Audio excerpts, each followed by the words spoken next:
इस एक्सप्लेनर में आपका स्वागत है। आज हम एक ऐसी शख्सियत के बारे में बात करने वाले हैं जिन्होंने अपनी बेजोड़ बुद्धि और कानून को अपना हथियार बनाया ताकि एक सदियों पुरानी और दमनकारी व्यवस्था को जड़ से उखाड़ फेंका जा सके। जी हाँ, हम बात कर रहे हैं डॉक्टर B.R. अम्बेडकर की। लेकिन उनकी उपलब्धियों की कोई लंबी लिस्ट गिनाने के बजाय चलिए कहानी शुरू करते हैं साल 1901 से। एक बार सोचकर देखिए, मसूर रेलवे स्टेशन का वो अंधेरा और वहां अकेला फंसा हुआ एक 10 साल का बच्चा। उसे बैलगाड़ी की एक छोटी सी सवारी और एक घूंट पानी तक देने से सिर्फ इसलिए मना कर दिया गया क्योंकि उसने एक खास जाति में जन्म लिया था। जरा सोचिए, उस मासूम बच्चे के दिमाग पर क्या असर हुआ होगा। अब इस एक किस्से से हम उस दौर के सामाजिक माहौल की गहराई और छुआछूत के दंश को आसानी से समझ सकते हैं। उस समय महार ये सिर्फ एक शब्द नहीं था। ब्रिटिश इंडिया में इस एक शब्द ने युवा भीमराव के जीवन का हर एक हिस्सा पहले से ही तय कर दिया था। इसने एक ऐसी कड़वी सच्चाई को थोपा जहां आसपास का समाज उन्हें किसी भी तरह की आम मानवीय गरिमा यानी बेसिक ह्यूमन डिग्निटी तक देने को तैयार नहीं था। और स्कूल में उन्हें रोज जिस अपमान का सामना करना पड़ता था, वो इस एक चीज से बिल्कुल साफ हो जाता है। पढ़ने के नए नए सपने देखने वाले इस बच्चे को क्लास में सबसे अलग एक बोरे पर बैठना पड़ता था, और पानी वो तभी पी सकते थे जब एक तय चपरासी वहां मौजूद हो और दूर से उनके लिए पानी उड़ेले।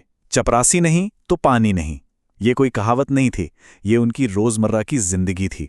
लेकिन समाज चाहे उन्हें जितना भी नीचे गिराने की कोशिश करे, उन्हें बहुत जल्दी ये समझ आ गया था कि इस सिस्टम रूपी राक्षस से लड़ने का सबसे बड़ा और अकेला हथियार है शिक्षा। और इसके बाद उनका जो सफर शुरू हुआ वो सच में कमाल का है। बड़ौदा के राजा से मिली स्कॉलरशिप की मदद से उन्होंने पूरी दुनिया का सफर तय किया। बॉम्बे यूनिवर्सिटी, उसके बाद कोलंबिया यूनिवर्सिटी और फिर लंदन स्कूल ऑफ इकोनॉमिक्स। उन्होंने एक नहीं बल्कि कई डॉक्टरेट डिग्रियां हासिल की और इकोनॉमिक्स में विदेशी डॉक्टरेट लेने वाले वो पहले भारतीय बन गए। उस दौर में ये कोई छोटी बात नहीं थी। पर यहां ध्यान देने वाली बात क्या है पता है? वो है एक बहुत ही चुभने वाला अंतर। अमेरिका और ब्रिटेन में पढ़ाई के दौरान उन्होंने आज़ादी और समानता महसूस की, जहां कोई उन्हें उनकी जाति से नहीं आंकता था। पर जैसे ही वो वापस भारत आए और बड़ौदा में मिलिट्री सेक्रेटरी जैसे बड़े पद पर बैठे, वही पुरानी हकीकत उनके सामने आ खड़ी हुई। चपरासी उन्हें छूने से बचने के लिए दूर से फाइलें फेंकते थे, यहां तक कि एक भीड़ ने उन्हें पारसी गेस्ट हाउस से बाहर तक निकाल दिया। यानी इतनी उच्च शिक्षा के बावजूद भारत में उनके लिए वो सामाजिक सच नहीं बदला था। इन सब घटनाओं के बाद एक बात तो उन्हें बिल्कुल साफ हो गई थी कि सिर्फ उनकी पर्सनल सक्सेस से ये सिस्टम नहीं बदलने वाला। और यही वो मोड़ था जहां एक एकेडमिक प्रोफेशनल बदल गया एक ऐसे निडर नेता में जिसने संरचनात्मक न्याय की मांग की।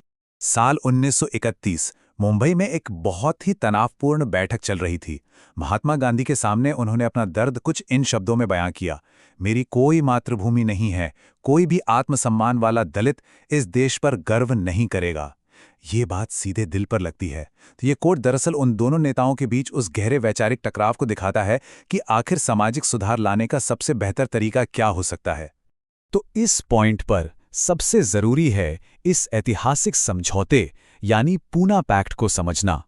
जब ब्रिटिश सरकार ने दलितों के लिए अलग निर्वाचक मंडल का ऐलान किया तो गांधी जी ने इसके विरोध में आमरण अनशन शुरू कर दिया। सोचिए, डॉक्टर अंबेडकर पर उस वक्त कितना भारी दबाव रहा होगा। फिर भी उन्होंने बहुत ही समझदारी और तटस्थता से पूना पैक्ट पर साइन किए। उन्होंने अलग निर्वाचक मंडल की मांग को जरूर छोड़ा, लेकिन बदले में अपने समुदाय के लिए प्रांतीय आरक्षित सीटों को 71 से बढ़ाकर 2 गुना यानी 147 करवा लिया। और इस तरह के अनगिनत संघर्षों और समझौतों के बाद आखिरकार जब भारत आज़ादी की दहलीज पर खड़ा था तो दुनिया के सबसे बड़े लोकतंत्र के नियम बनाने की ये विशाल जिम्मेदारी उन्हीं के मजबूत कंधों पर आई। 2 साल और 11 महीने, ये बस कोई रैंडम नंबर नहीं है। ये वो सटीक समय है जो डॉक्टर अंबेडकर और उनकी कमिटी को 60 अलग-अलग देशों के संविधानों का बारीकी से अध्ययन करने और उन सबको मिलाकर एक बेहद संतुलित और अनोखा ढांचा बनाने में लगा। उन्होंने ये पक्का किया कि संविधान सिर्फ किताबों में कैद एक पॉलिटिकल डॉक्यूमेंट बनकर ना रह जाए। ये असल में एक क्रांतिकारी सामाजिक चार्टर था। आर्टिकल 17 के जरिए छुआछूत का कानूनी तौर पर खात्मा करना हो, महिलाओं के लिए बराबरी और रोजगार के अधिकार हो, सबको वोट देने का हक हो, या फिर देश को बंटने से रोकने के लिए एक मजबूत केंद्रीय सरकार बनाना हो, ये सब उन्हीं के दूरदर्शी विजन का ही नतीजा था। संविधान बनाने के शानदार काम के अलावा भी उनकी अथक मेहनत ने इस देश की आर्थिक नींव को आकार दिया और करोड़ों मजदूरों की रोजमर्रा की जिंदगी को बदल कर रख दिया। शायद ये सुनकर थोड़ी हैरानी हो कि भारतीय रिजर्व बैंक यानी reserve bank of India RBI की स्थापना असल में हिल्टन यंग कमीशन के सामने उन्हीं के द्वारा दिए गए डिटेल्ड एनालिसिस के आधार पर हुई थी। यही नहीं, आज अगर कोई भी वर्कर 8 घंटे की शिफ्ट आराम से करके घर जाता है तो वो सीधे तौर पर उनके लेबर रिफॉर्म्स का कर्जदार हैं, जिन्होंने काम के घंटे 12 से घटाकर 8 कर दिए थे। साथ ही इंडिपेंडेंट लेबर पार्टी बनाना और हिंदू कोड बिल का मसौदा तैयार करना भी उनके इस सफर के मील के पत्थर रहे। अब जरा इस नंबर पर ध्यान दीजिए, 50,000। ये उनकी पर्सनल लाइब्रेरी में मौजूद किताबों की संख्या है। उस समय ये पूरी दुनिया की सबसे बड़ी निजी लाइब्रेरी मानी जाती थी। ये अपने आप में उस इंसान की छवि दिखाता है जिसे सीखने की ऐसी भूख थी कि उसने 9 अलग-अलग भाषाओं पर भी महारत हासिल कर ली थी।